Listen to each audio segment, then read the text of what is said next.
everybody. I wanted to show another option for using some water-soluble markers at home to make some paints, to make your markers stretch longer.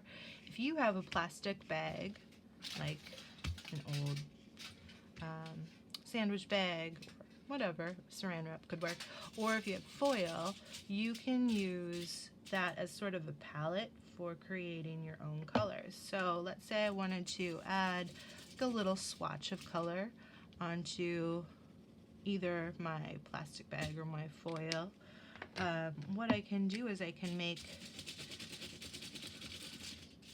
little swatches of color in different sections that I can use to dip my paintbrush in. This will last for a while, so it's kind of cool.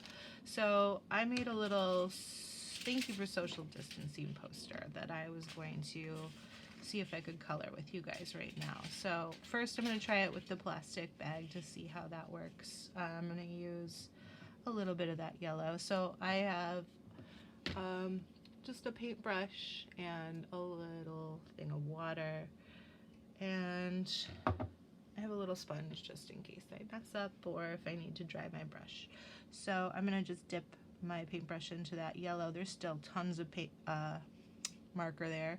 So then what I can do is add that paint right into that section. So let's say I just want to do kind of a rainbow watercolor.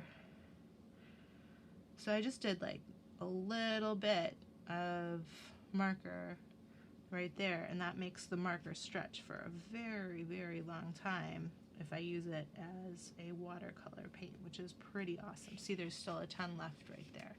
So that's how the plastic bag seems to be working. I'm going to try it with a little bit of the blue here.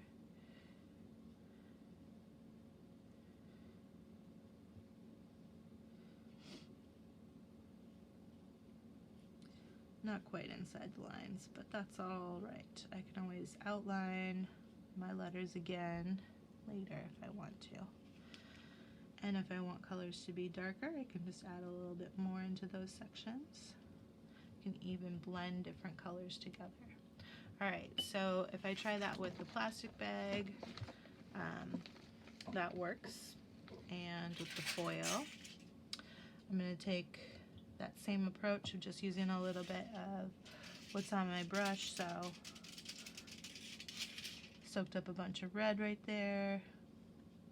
I think I need a smaller brush for this project, but you gotta use what you got here while we're on social distancing quarantine time. Alright, so I can even, now that I've already put down my yellow, remember I don't really want to put yellow on top of another color always, but if I wanted to add colors into what I've already painted, that looks kind of cool too. So I could do like polka dots in some of those, and they'll spread and sort of blend themselves. So here is that purple on the foil. There's still a lot of marker there, and I think I might have too much water on my brush, but we'll try it. So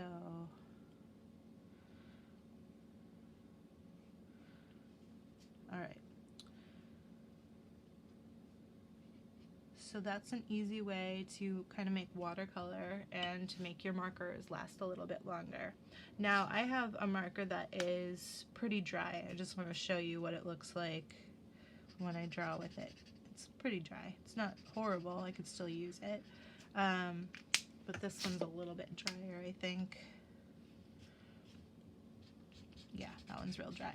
So this is another option for making your own watercolors at home. You can just take an old watercolor marker if you get permission from your parents and it is dried out and no longer works like this one.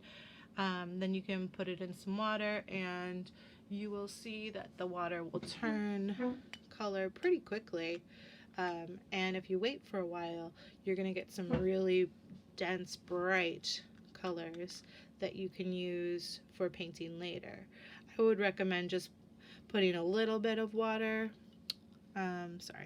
just maybe like halfway up or a quarter of the way up So you're just getting like the bottom part of your marker resting in there. Then you'll get a whole lot of color that you can use later. Alright, so again, I think I showed you before that if I have a dried out marker that I used here, I can just add a little water to blend that out as well. So those dried out markers are still usable. Go for it. Alright, so I hope that you guys try some of these tricks so that you can make some art at home yourselves. I'd love to see what kinds of things that you are making. Again, fill out the survey so that I can see what materials you already have so that I can make some fun lessons using what you've got at home. Alright, bye guys.